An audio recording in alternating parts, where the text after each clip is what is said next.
오늘은 기적을 믿으라 첫 주에, 둘째 주에 기적을 우리가 직접 우리 개인이 체험하라. 오늘은 기적을 체험하는데 그 기적이 축복이 되게 해야 합니다. 그래서 기적이 축복이 되게 하라. 시작.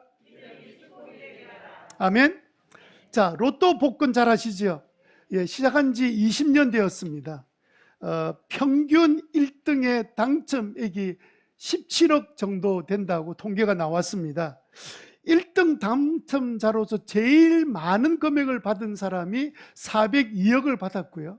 제일 적게 받은 사람이 4억 정도를 받았습니다. 무슨 말이냐면 한 번 할 때 1등이 나오는 경우도 있지만 4억 같은 경우에는 한 30명 이상 되는 사람이 당첨됐다 보면 맞습니다. 그러니까 보통 평균 토요일마다 8명 정도가 로또에 당첨되는데 어마어마한 금액을 다 여기에 우리 온 국민이 3분의 1, 4분의 1 되는 사람들이 돈을 투자를 해요. 1,000원이지만 1,000원 맞죠? 1,000원? 모릅니까? 네. 1,000원 해도 우리나라 사람들이 참 1,몇백만 명이 매주마다 로또 복권을 사고 있습니다. 네, 그렇게 지내는 가운데 이제까지 1등 당첨된 숫자를 파악해 보니까 한 8,000명 되더라고요. 매주마다. 그러니까 8명씩 나온 거 계산해 보세요.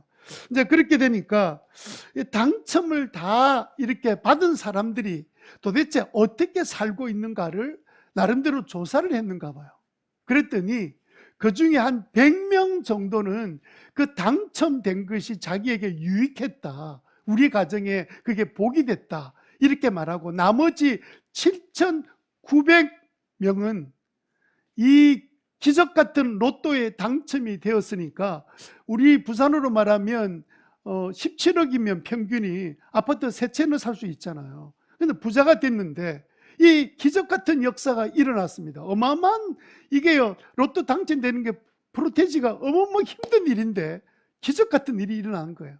근데 그 중에 7,900명은 아예 안 걸렸으면 좋을 뻔한 일들이 일어나서 집안이 다 망하는 일들이 일어나고 만 겁니다. 이 로또 이걸 복권을 없애야 되나 말아야 되나 이런 이야기가 나올 정도로 어려움을 당했습니다. 왜냐하면 이 당첨된 사람이 그 때문에, 돈 때문에 부부간에 싸우기 시작하고, 젊은 사람일수록 이혼을 빨리 하고, 그리고 난리를 친답니다. 돈을 탕진하고 도박하고 완전히 재앙이 되어서, 시작은 로또 당첨 기적으로 시작됐는데 완전히 파삭 집안이 망한 사람들이 7,900명. 프로테지가 얼마나 높습니까? 맞습니다. 기적이 일어난다고 다 축복이 되는 거 아닙니다. 기적에 어떻게 반응하느냐에 따라서 기적이 축복이 되기도 하고 재앙이 되기도 합니다. 기적이 축복이 되려면 기적이 일어났을 때 어떻게 기적에 대해서 반응하느냐에 따라서 축복이 되기도 하고 재앙이 된다는 거예요. 유튜버들, 요즘 굉장히 뜨는 사람들, 굉장히 유명한 사람들 많이 있죠. 영어로 하는 유튜버를 트위처라고 하는데, 제 친구 목사의 딸이 그 트위처를 하고 있습니다. 개인 방송 연예인입니다.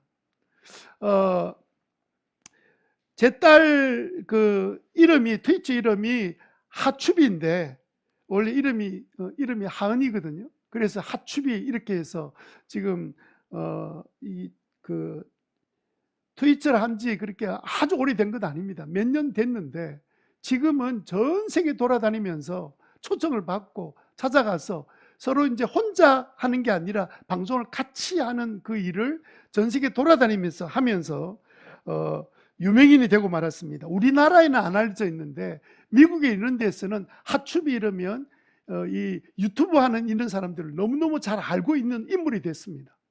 영어도 잘 모르고 시작했는데 몇 년 사이에 놀라운 일이 일어났습니다. 이런 일을 본인도 이거는 일어날 수 있는 일이 아니고, 특별히 영어권에 있는 그 트위처들 가운데 한국인으로서 이렇게 될 수 있는 일이 없대요. 기적 같은 일이 일어난 거죠. 본인이 이러면 이게 기적이다 그렇게 말합니다. 그런데 기적인데 트위처 이 이로서 이제 개인 방송을 이제 함께 하려고 이제 전 세계 돌아다니면서 만나는 수많은 사람들을 만나게 되는데, 그들의 만난 트위처들을 보니까 삶이 엉망진창. 얼굴은 화장을 해서 앞에 나올 때는 웃고 난리가 나는데, 방송이 끝나고 돌아간 삶은 형편없는 삶을 살고 있다는 거예요. 자기가 볼 때는 그들의 대부분은 성공으로 인한 축복이 아니라 성공으로 인한 재앙에 머물러 있는 것처럼 보인다. 우울증에 걸려 있는 사람, 앞에서는 멀쩡한데 방송만 끝나고 나면 완전히 디프레스에 빠져 있는 사람, 아주 그냥 약에 타락해 있는 사람, 뭐 온갖 일들이 일어나고 있는데, 더욱더 이 하추비를 하고 있는 이 자매, 목사님 딸이 생각할 때는 너무 놀라운 게 뭐냐면, 왜 이렇게 이 일에 나를 기적의 주인공이 되게 만들었는가 처음에는 이해가 안 됐대요. 뭐 지금 한 달에 버는 돈이 뭐 조금 있으면 뭐 억 단위까지 갈지 모르겠는데 그렇게 되거든요. 한 달에. 우리가 평생 뭐 그 돈 벌어도 못 벌 돈들을 그냥 짧은 기간 동안에 한 달에 얼마씩 수입이 계산하면 말이 안 될 정도로 그런 일이 일어나는데, 본인은 그 기적의 현상에 빠져가지고 막 정신없이 세월을 보냈는데, 그러다가 어느 날 하나님이 왜 나에게 이런 기적을 행하시는가를 이 트위처들을 전 세계 돌아다니면서 만나고 난 다음에 알게 된 거예요. 그들에게는 하나님이 없어요. 그들에게는 평안도 없고 기쁨도 없습니다. 그런데 유독 그가 나중에 이제 이 자매가 상을 받은데, 미국에서 받은 이유가 뭐냐면, 방송을 아주 잘해서가, 영어를 아주 잘해서가 아니라 이 자매가 가는 데마다 늘 모든 사람들에서 웃음으로 대하고 편안하게 대하고 전혀 얼굴이 다른 모습으로 그 대하는 것 때문에 그들의 약간의 인기상처럼 상을 받은 겁니다. 아, 하나님이 나를 이 상처 많은 사람들 속에서 하나님의 사랑이 무엇인지를 보여주게 하시려고 나를 이런 기적을 보여주셨고 기적을 행해 주셨구나 하는 사실을 깨닫게 됐다는 거예요. 나를 이런 개인 방송에 성공시켜 주셨던 하나님의 목적은 다른 데 있었구나, 이 사실을 깨닫고 나니까 더 사명감이 불타서 그 일을 더 열심히 잘 하고 있다는 것이 바로 그 목사님 딸, 친구 목사님 딸의 이야기입니다. 우리가 섬기는 하나님은 기적의 하나님이에요. 하나님이 우리를 만나주면 그게 기적이고, 하나님이 우리 기도를 들어주시면 그게 기적이잖아. 그러니까 우리의 모든 삶은 기적으로 가득 차도록 만들어주신 분이 바로 이 우리가 믿는 하나님입니다. 이 하나님께서 이 기적을 통해서, 우리 기적을 체험한 사람들이 믿음에 대해서 결정하지 못했던 사람은 믿음이 자라잖아요. 믿음이 생기고 믿음의 변화가 일어나게 되고, 게다가 이 기적의 하나님 바로 나를 아들이라 딸이라 부르시는 아버지가 되신 것이 얼마나 기적 같은 일입니까? 너무도 감사하고 놀라서 그렇게 살아가는데, 세상에도 성공한 사람 많습니다. 여러분, 우리나라 연예인들이 자살 얼마나 많은 줄 아시죠? 최근에 지난 3년 동안에 우리 청소년들이 44%의 자살률이 높아졌습니다. 3년 사이에.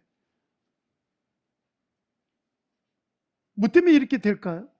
연예인들은 계속해서 죽는다는 이제 뉴스만이 계속 나오고 있습니다. 아니, 성공한 사람들인데 어떻게 보면 자기 집안에서는 기적 같은 역사를 경험했음에도 불구하고 그들은 그 기적 가운데서 오히려 타락하게 되고, 오히려 그것이 그러지 않았다면 그 나름대로의 갖춰져 있는 그것으로 충분히 사회에서도 성공하는 인생으로 얼마든지 평안히 살 수 있는 사람들이 완전히 재앙의 삶을 살고 있는 것이 바로 여러분 잘 알고 있는 연예인들의 대부분 사람이 그렇게 살고 있지 않습니까?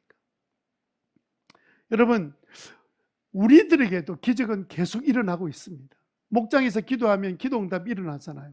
여러분들은 그 기적이 일어난 그 일을 어떻게 반응했는지는 모르겠지만, 반응한 그에 따라서 여러분들은 그 기적은 하나의 해프닝처럼 뭐 그때 뭐 그랬지 뭐, 그리고 지나가면 그게 오히려 자기한테 유익이 되는 게 아니라 화근이 되는 경우들이 많이 있습니다. 믿음이 안 자라는 거예요.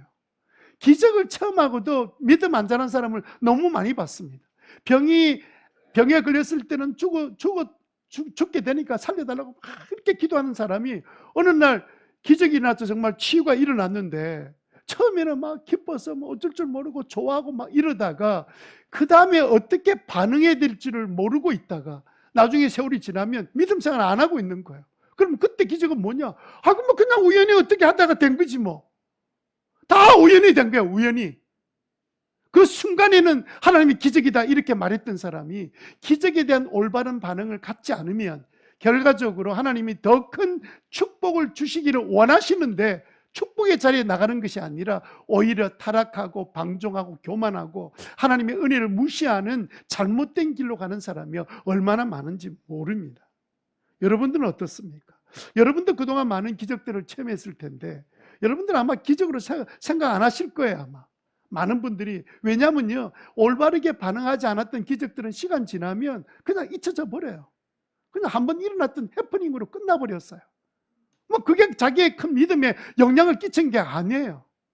그런데 오히려 그런 기적을 만났을 때 그 기적에 대한 올바른 반응한 사람들은 믿음이 일치월창 달라지기 뿐만 아니라 변화의 역사이다. 더 큰 하나님의 은혜와 축복을 누리는 모습을 보면 정말 기적을 다 원하지만 기적을 만났을 때 어떻게 반응하느냐는 것은 너무도 중요한 일이라는 사실을 다시 깨닫게 됩니다.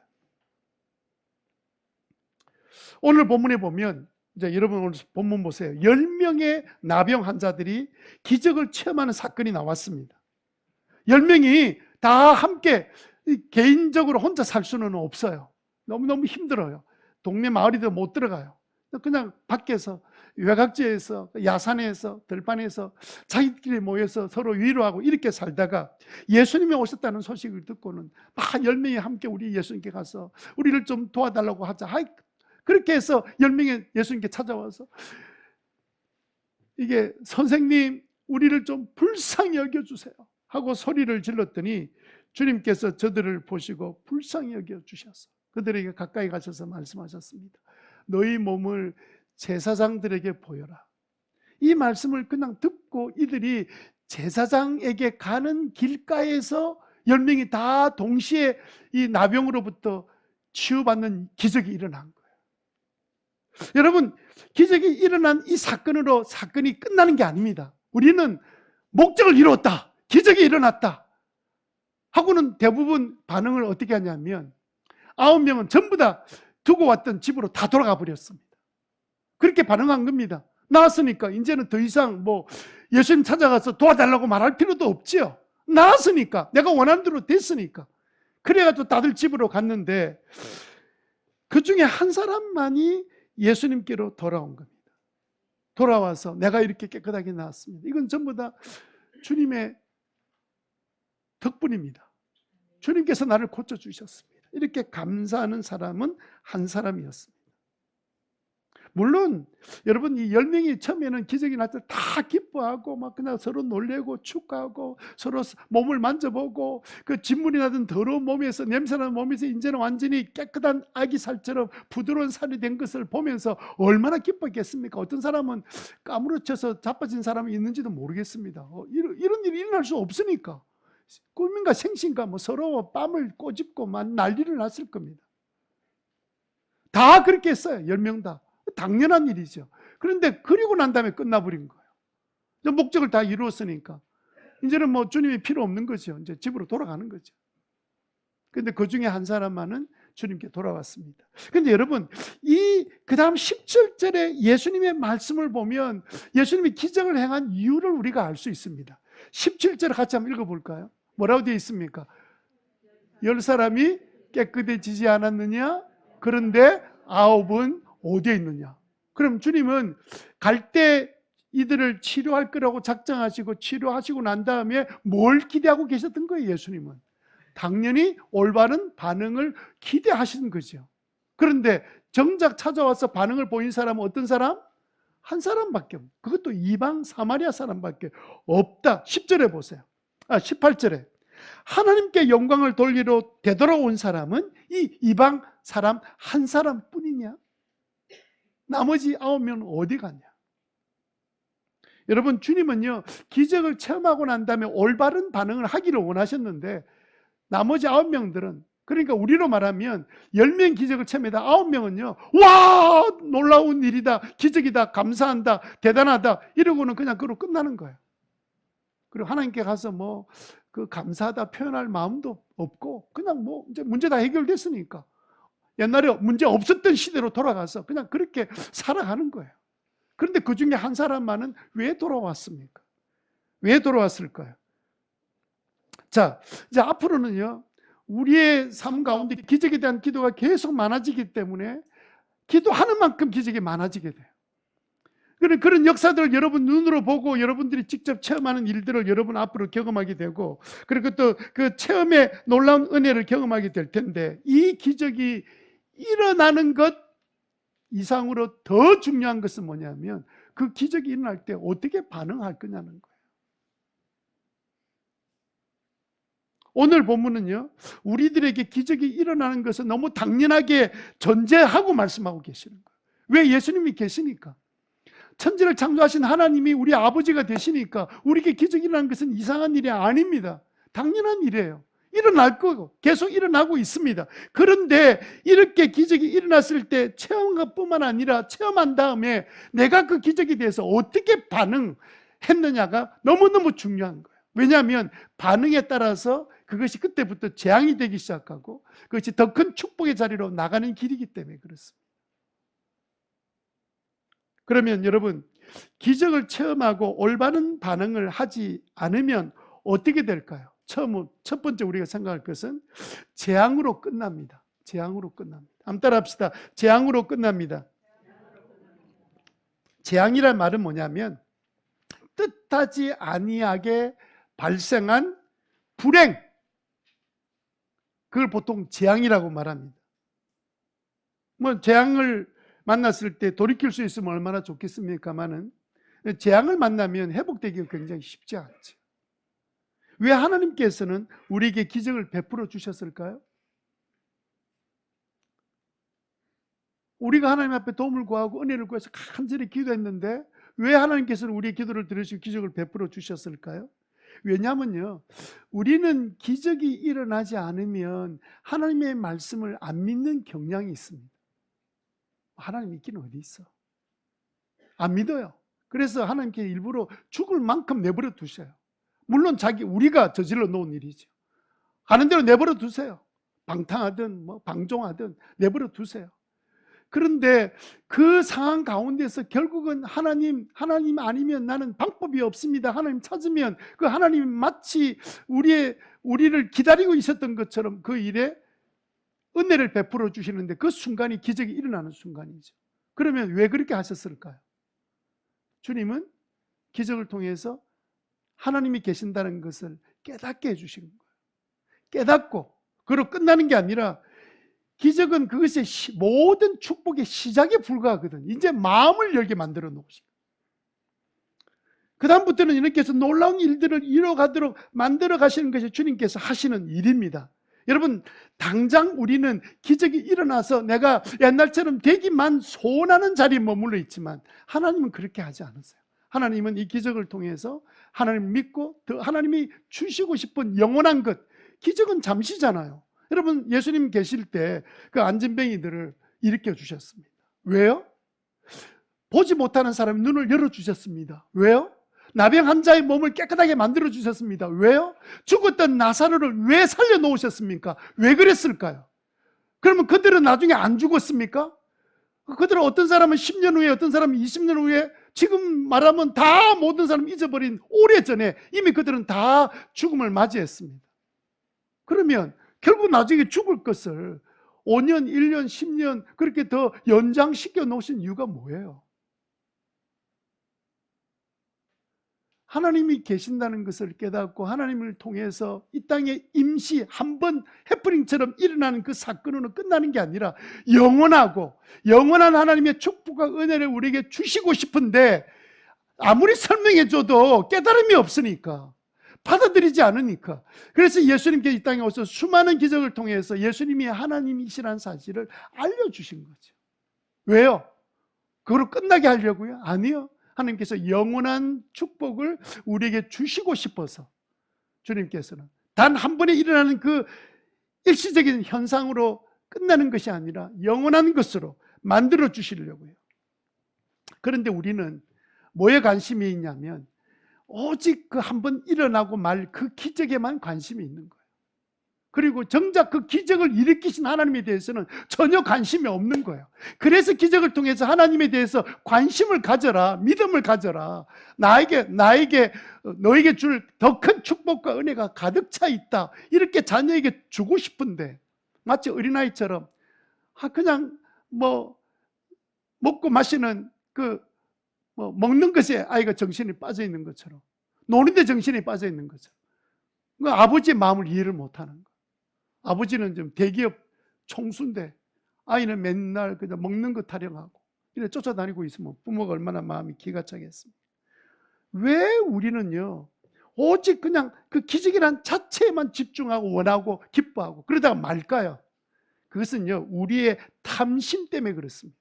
우리의 이게 끌어오르는 이 욕심은요 그냥 오직 나에게 좋은 일 일어나기를 바라는 이 마음에 딱 제한되어 있기 때문에 이 기적을 행하신 놀라우신 그 하나님의 그 은혜 속에 들어갈 생각을 못하는 거예요.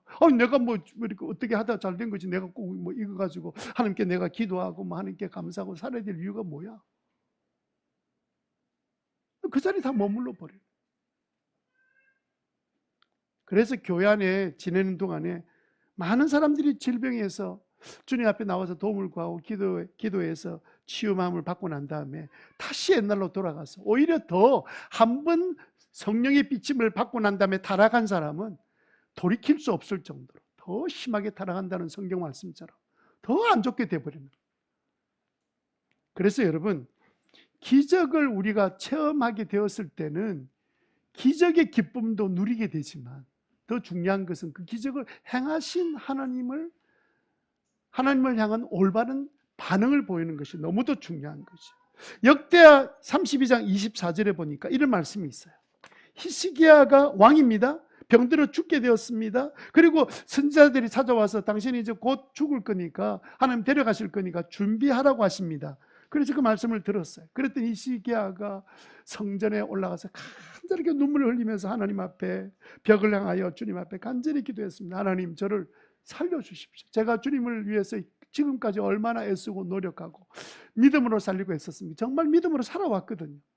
그래서 그 하나님께서 그 기도를 들으시고 난 다음에 뭐라고 하셨습니까? 그 응답하시고 회복시켜 주셔서 수명을 15년 동안 연장시켜 주셨어요.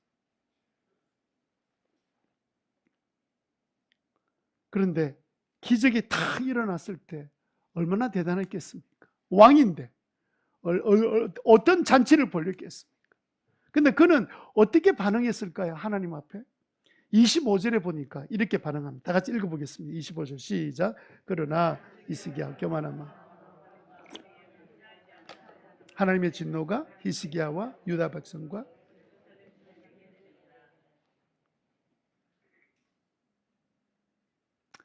막상 기적이 일어나서 자기의 수명이 연장되니까 갑자기 모든 영광을 다 자기에게 돌린 거예요. 하나님께 감사도 하지 않는 거예요. 더 기가 찬 거는 뭐냐면요, 가장 큰 재앙은 그 집안이 믿는 집안인데 15년 사는 동안에 어떻게 살았는지 이전의 삶과 전혀 다른 삶을, 그래가지고는 자식이 왕이 되는데요, 15년 이후에 왕이 되는데 역대하 33장 3절에 보니까 그 아버지 히스기야가 헐어버린 그 산당들을 오히려 다시 세우고 바알들을 섬기고 제단을 쌓고 아세라 목상을 만들고 하늘의 별을 숭배하는 그런 자식이 왕이 된 거예요. 나라가 완전히 뒤집어져 버려요. 차라리 15년 전에 기적을 체험하지 않고 죽었더라면 히스기야는 성경에 위대한 믿음의 왕 중에 한 사람으로 기록되어 있을 텐데 기적을 체험하고 난 다음에 올바른 반응을 하지 못함으로써 그는 완전히 집안이 망하는 일에 큰 역사를 이루는 왕이 되고 말았습니다. 부끄럽게 된 거죠. 자식들한테 얼굴을 들지 못하게 된 거죠.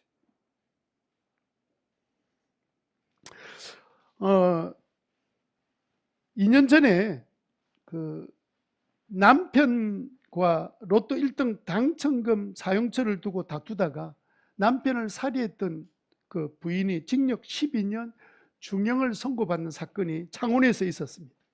이 사람들은 20년 전에 결혼해가지고 창원에서 정말 노점상 운영하면서 어렵게 생활하다가 2019년 1월 달에 부부가 그 로또 복권에 당첨이 되어서 7억 8천만 원을 수령했습니다.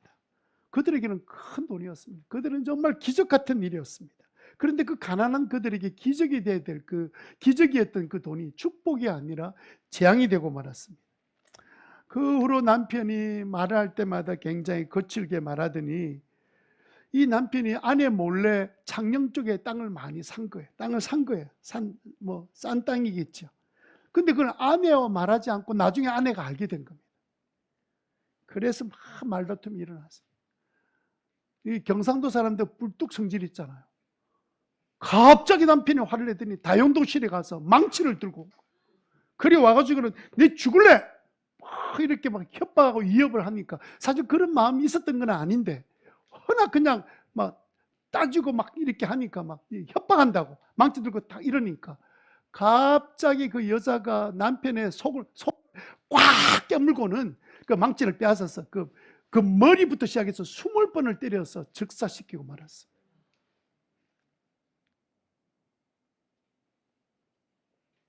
그 돈도 제대로 써보지도 못한 채 기적이 축복이 아니라 재앙이 되고 만 거지. 두 사람 중에 한 사람도 그 기적에 대해서 올바른 반응을 하지 못했던 결과이기도 합니다. 여러분, 기적 분명히 우리에게는 축복이 될 수 있습니다만은 올바른 자세로 반응하지 못하면 오히려 믿음에도 도움이 되지 않고 나중에는 재앙이 된다는 사실을 여러분 깨닫게 되기를 바랍니다. 그러면 우리는 기적을 체험하고 나면 어떻게 반응해야 올바른 반응이 될까요? 두 번째, 우리는요 즉각 반응해야 됩니다. 즉각 반응을 해야 되는데 그 즉각 반응한다는 말은 그 반응한다는 말 단어가 자극에 대해서 행동한다는 뜻이잖아요. 그러니까 여러분 즉각적으로 바로 반응을 해야 됩니다. 올바른 반응을 하라는 뜻이죠. 여러분 그 요즘은 잘 그렇게 안 하신 것 같은데 제가 한 번은 무릎이 좀 이상한 것 같아서 이제 병원에 이제 이 외과 쪽에 가서 이제 진료를 하는데 무릎에 혹시라도 신경이나 근육에 이상이 있는가를 확인하기 위해서 사용하는 의료용 고무망치가 있습니다. 여러분 그럼처럼 저런 거죠. 앞에 고무가 되어 있어서 딱 무릎 부분에다가 탁 치면 신경이 살아있으면 자동적으로 반응해서 다리가 움직여지는 거 여러분 해보셨습니까? 네, 그런 것도 한번 해보면 살아야지. 그렇게 즉각적으로 반응이 나타나는 것이죠. 즉각적으로. 그러니까 여러분 우리의 몸도 어떤 부분에 툭 치면 그게 즉각적으로 반응이 일어나는 것처럼 우리가 하나님의 특별한 은혜로 기적을 딱 체험하면 즉각적으로 반응해야 됩니다. 그게 우리가 반응할 때 현상에게만 그 기적의 현상에만 매여서 그게만 반응하지 말고 뭐 기뻐하죠. 우리 기적이 나서 기뻐하지 않는 인간이 좀 이상한 인간이죠. 기뻐하고 막 감사하고 너무 좋아하고 밥이라도 한 그릇 먹자 뭐 이러면서 같이 밥도 나누고 이렇게 하는데 그로 끝나야 되는 게 아니라 기적을 일으켜 주신 하나님에 대한 반응을 올바르게 즉각적으로 하신. 미루면 나중에 못해요. 아이고 뭐 나중에 뭐 이 9명의 그 나병 환자들이 돌아갈 때 아이고 뭐 예수님께 나중에 인사하지 뭐 이렇게 갔겠지. 뭐 예수님하고 나하고 무슨 상관이 있어? 이러고 갔겠습니까? 다 미루다가 못한 거지. 미루다가. 여러분 반응은요 즉각적으로 일어나지 않고 이게 반응이 고무 이 지금 망치로 두드렸는데 반응이 한참 있다가 다리가 흔들흔들하고 이렇게 나오면 그건 이미 다리를 절단하거나 큰 수술을 하지 않으면 안 되는 병든 다리입니다. 병든 다리. 즉각하셔야 미뤄야 되는 게 아니라 하나님 기적을 만들어 주신 그 하나님 앞에 반응하는 것이 맞는데 막 기적이 나면 막 소리 지르고 감탄하고 놀래고 웃고 울고 막 이런 거 다 해요. 다 하죠. 당연하죠. 일이 크면 클수록 그 기쁨이 얼마나 더 크겠습니까? 많은 현상에만 반응할 것이 아니라 더 나아가서 즉각적으로 기적을 행하신 하나님 앞에 반응하는 은혜가 있게 되기를 바랍니다. 10명 중에 기적을 다 체험하고 다 기뻐했습니다. 오직 주님 앞에, 기적을 행하신 주님 앞에 돌아와서 반응을 보인 사람 한 사람밖에 없어요. 그러면 그는 도대체 어떻게 반응을 보였을까요? 우리에게 올바른 반응이 무엇인지를 가르쳐주는 아주 중요한 힌트를 15절에서 찾을 수 있습니다. 첫 번째 그가 했던 반응입니다. 시작. 그런데 그들 가운데 한 사람은 자기 병이 나은 것을 보고 집으로 가지 않고 어디로 갔어요? 되돌아왔죠. 뭐로 말했습니까? 큰 소리로 하나님께 영광을 돌리면서 주님 앞에 주님께 와서가 아니라 그 순간부터, 낳는 순간부터 큰 소리를 하나님께 영광을 돌렸습니다. 하나님 감사합니다. 고맙습니다. 이건 하나님의 은혜입니다. 끊임없이 주님 앞에 올 때까지, 되돌아올 때까지 그 기적이 일어나고 난 다음에 10명은 아이고 돌아가면 우리 자식들 보고 우리 형제 보고 부모 보고 뭐 아내 보고 이제는 뭐 진짜 새로운 인생을 살겠다 하고 온갖 새로운 계획을 세우고 이렇게 돌아가는 순간에 그는 하나님을 찬양합니다. 하나님 고맙습니다. 하나님 앞에 간증한 거, 고백한 거예요. 찬양을 드린 거예요. 하나님, 이거는 하나님이 하신 일입니다. 나 같은 인생에게 이게 웬 은혜입니까? 이러면서 주님 앞에 오는 순간까지 계속해서 찬양하며 영광을 돌리면서 되돌아왔다. 첫 번째는 하나님 앞에 끊임없이 영광을 돌리며 되돌아왔다는 거예요. 왜냐하면 그는 기적을 행하신 하나님 앞에 올바른 반응이 뭔지를 알고 있었습니다. 어떻게 이런 일이 나에게 일어날 수 있느냐. 하나님께 너무 감사해서 찬양하면서 돌아온 거죠. 기적을 기도 응답 받았다는 많은 사람들 가운데 어쩌면 그 순간에는 감사하고 이렇게 순간적으로 감사하고 이렇게 하면서도 정말 그날 이후로 1시간이라도 병을 나으려면 들어가는 비용이나 뭐 시간하면 엄청 많이 걸리는데 한순간에 은혜를 주셨으면 그래도 뭐 1시간? 뭐 1시간은 말이 좀 이상하지만 그 한 주간 동안은 시간 날 때마다 하나님께 찬양하게 되는 거 맞는 거 아닙니까? 하나님 고맙습니다. 하나님 은혜입니다. 우리 집안에 나한테 이게 웬 일입니까? 그렇게 해야 되는 거 당연한 거 아니에요? 그러니까 아예 하나님이 없이 사는 사람입니다. 오직 그 일어난 일 때문에 이거 우연히 됐나? 어쩌다가 됐나? 나중에는 하나님 앞에 올바른 반응을 하지 않으면 시간 가면 갈수록 희미해지고 나중에는요 그냥 잊어버립니다. 해프닝이에요. 뭐 어쩌다 그렇게 됐겠지 뭐. 그렇지 않을 것처럼 보이죠. 그럼 여러분들은 기적을 도대체 몇 번 체험한 줄 압니까? 몇 번 기도 응답 받은 줄 압니까? 그래서 마음이 뜨거워졌습니까? 왜냐하면 우리는 기적만 원했지 기적에 대한 하나님에 대한 올바른 반응을 제대로 하는 것을 배우지 못했기 때문이라고 생각해요. 이 목사의 문제이기도 합니다. 그런데 이 한 사람은 누가 가르쳐 준 것 같지 않은데 그는 분명하게 찬양하면서 돌아온 거예요. 저는 여러분들이 어느 날 기적을 체험하는 동안에 주님 앞에 나올 때 집에 출발해서 교회 나오면서 끝까지 주님 처음부터 끝까지 하나님을 찬양합니다. 오늘 하나님을 예배합니다. 기적의 하나님을 높여드리고 원합니다. 주님 저를 오늘 주님 만나는 시간 되게 해주십시오. 그렇게 찬양하며 오게 되기를 주님 이름으로 축원합니다. 새벽기도 특세를 하는 게 뭐 1년에 한두 번 하는 건데 주님 앞에 나올 때 주님 제가 이제는 주님 앞에 나올 때 찬양하며 주님이 행하실 놀라운 일들을 기대하며 주님을 높여드리겠습니다. 그리고 누군가 옆에 혼자 와서 그랬지 누군가 옆에 있었으면 얼마나 둘이서 간증하겠습니까? 나는 이럴 줄 몰랐는데 나는 기대를 이렇게까지는 안 했는데 이런 역사가 우리에게 일어나들이 너무 놀랍지 않느냐. 만약 옆에는 같은 마음을 가지고 있는 동지가 두 사람 있었다면 얼마나 감사했겠습니까? 저는 그게 목장이라고 생각해요. 나와서 너무 감사하고 고마워. 어제도 감사하고 지난주도 감사했는데 지금도 생각이 감사가 끊어지지 않고 그게 주님을 찬양하는 것 아니겠어요? 두 번째는요 16절에 나와 있습니다.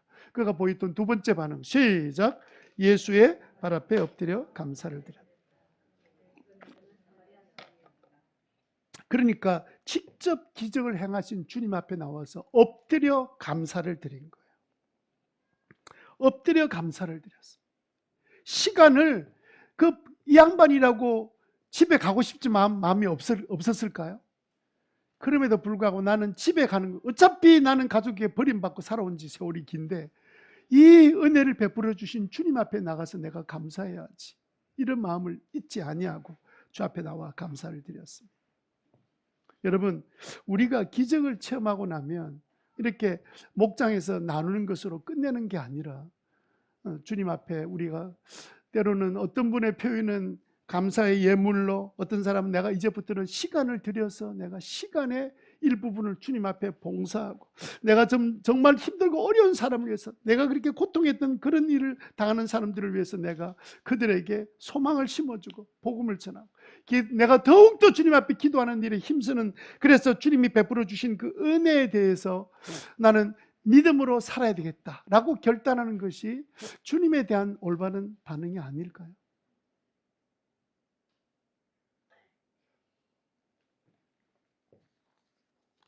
왜 기적을 체험하면 즉시로 기적을 일으킨 하나님 앞에 반응을 해야 됩니까? 저는 그 대답이 여러 가지 있습니다. 적지 않으면 아주 잊어버리기 때문도 이유가 있지만, 그보다 더 중요한 것은 그 기적이 하나님의 최종 목적이 아니기 때문입니다. 단순히 그 고쳐주시는 것으로 그냥 그게 주님의 최종적인 목적이 아닌 거예요. 그것은 이제 시작에 불과합니다.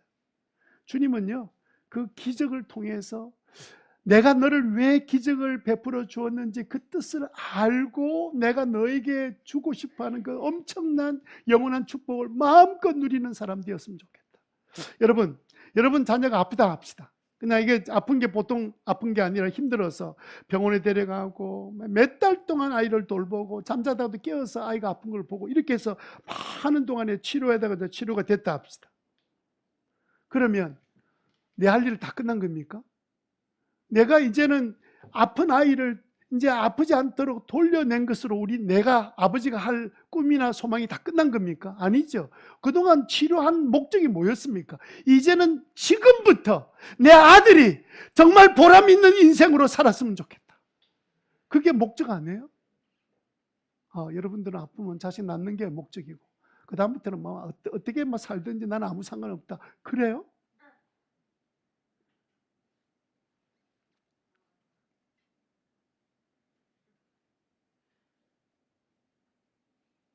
그렇기 때문에 우리가 기적을 체험하게 될 텐데, 또 기적을 많이 체험했을 텐데, 현상에 대해서 기뻐하는 건 당연한 일이죠.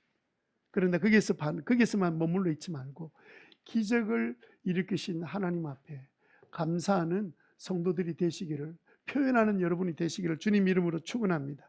어떻게 하면 될까요? 첫 번째, 놀라지 마세요. 기적의 현상에 대해서 놀라게 돼요.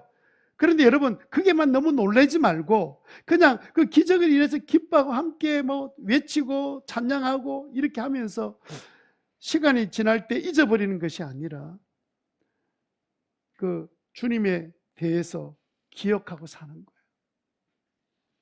그래서 두 번째로는 주님 앞에 왜 주님 이번 이 기적을 행해 주셨습니까? 왜 나의 기도에 주님 응답해 주셨습니까? 라고 물으셔야 돼요. 주님의 목적이 있거든요. 이제는 기적이란 것은 시작이라니까요. 근데 그 시작해가지고 그 시작에 대한 올바른 반응을 못해서 재앙에 빠지는 것이 아니라 그 왜 주님이 기적을 행하셨는데 그 이유를 물을 때 우리는 주님이 기적을 행하신 그 주님을 영화롭게 할 뿐만 아니라 더 큰 축복의 자리로 나가게 되는데, 그러기 위해서 세 번째로는 더 깊이 깨달아야 되는 거예요. 그러면 우리가 주님 앞에 왜 이 기적을 나에게 베풀어 주셨습니까? 물을 때 주님은 우리로 하여금 깨닫게 해주세요. 알게 해주세요. 주님이 나에게 주시고 싶은 사명을 주시기를 원하세요. 그래서 우리는 귀를 기울여서 이 기적이 나에게 어떤 삶의 의미가 있는지, 하나님은 어떤 뜻을 갖고 계신지를 주님께 물을 때 주님은 놀라운 일들을 우리에게 행하여 주실 줄로 믿습니다. 우리가 특별 새벽기도 할 때 요한복음 2장 말씀만 주로 이제 1절에 11절 말씀을 생각했었는데, 여러분 그 예수님께서 왜 물을 포도주로 바꿔주셨습니까?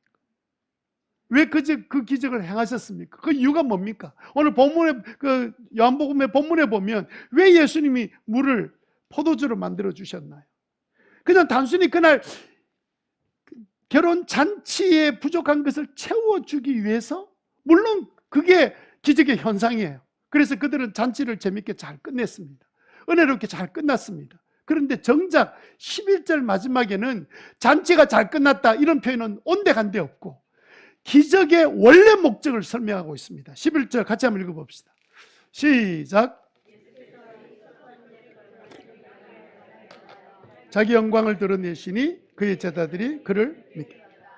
하나님 예수님께서 기적을 행하니까 그때서 제자들이 좋은 스승이 아니라 뛰어넘어서 이분은 하나님이시구나, 그 사실을 처음으로 믿게 되었다는 거예요. 포도주 그날 실컷 잘 마신 게 그게 큰 유익이 됐겠습니까? 아니면 예수님이 정말 하나님의 사실을 깨달은 것이 큰 축복이었겠습니까? 앞에 거는요, 그날 음식 먹고 포도주 마신 거 그날 지나고 나면 끝. 모든 이 땅의 기적은요, 그 순간에 짧은 순간에 끝이 나요. 근데 주님은 그 짧은 기적을 통해서 놀라운 영원한 것들을 주시려고 작정하신 거죠. 그래서 그들이 예수님을 믿게 되었습니다. 우리가 정리합시다. 우리의 기적의 뜻을, 우리의 기적의 이 주님의 의미를 우리가 알게 되면 우리는 어떻게 되냐면요, 세 번째는 축복이 됩니다. 축복이 됩니다. 영원한 축복이 돼요. 앞으로 여러분들의 임하는 모든 기적들이 여러분들이 올바르게 반응해서 영원한 축복이 되기를 주님 이름으로 축원합니다. 주님은 일시적인 그 현상을 통해서 우리 안에 믿음을 심어주기를 원하시고 그 일을 통해서 영원한 것들을 주시기를 작정하셨어요. 왜 기적보다 기적을 통해서 주님의 뜻을 아는 것이 더 큰 축복이 되느냐 하면 기적보다 축복이 더 크기 때문에 그래요. 주님이 원하시는 것이 기적 자체에 있는 것이 아니라 주님은 모든 삶이 그냥 우리에게는 기적이니까 사실은 주님의 목적은 더 깊은 데 있었기 때문입니다. 오늘 본문에 보니까 19절에 보니까 내 믿음이 너를 구원했다. 9명한테는 이 말 해주고 싶었던 거예요. 주님이 10명 모두에게 너희들이 이제는 믿음으로 돌아왔으니 너희들은 믿음으로 영원한 구원을 얻는 사람이 되었다, 이 말씀하고 싶은데 들었던 사람은 이 한 사람밖에 없는 거예요. 올바른 반응한 사람 한 사람만 영원한 구원에 이르게 되었습니다. 지금 세월이 지났는데 2000년 지났는데 지금 어떤 사람이 후회하고 있을까요? 기적의 현상에만 매달려 산 사람, 올바르게 반응하지 않는 사람, 그들이 어떻게든지 우리는 알 수가 없습니다. 그러나 우리가 분명히 아는 것은 이 한 사람은 주님이 주시는 그 영원한 구원의 은혜를 마음껏 누리고 살아가는 사람. 우리는 나중에 천국 가면 분명한 것은 이 한 사람 우리가 만나게 될 거예요. 아, 당신이 바로 그 사람이었어. 와, 생긴 거 보니 나하고 닮았네. 키도 나처럼 크네.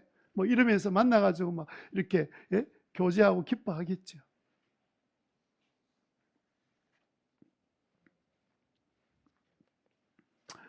네, 하고 싶은 이 기적에 대한 이야기는 하고 싶은 이야기들이 많은데 오늘 여기서 좀 정리하고 마쳐야 될 것 같습니다.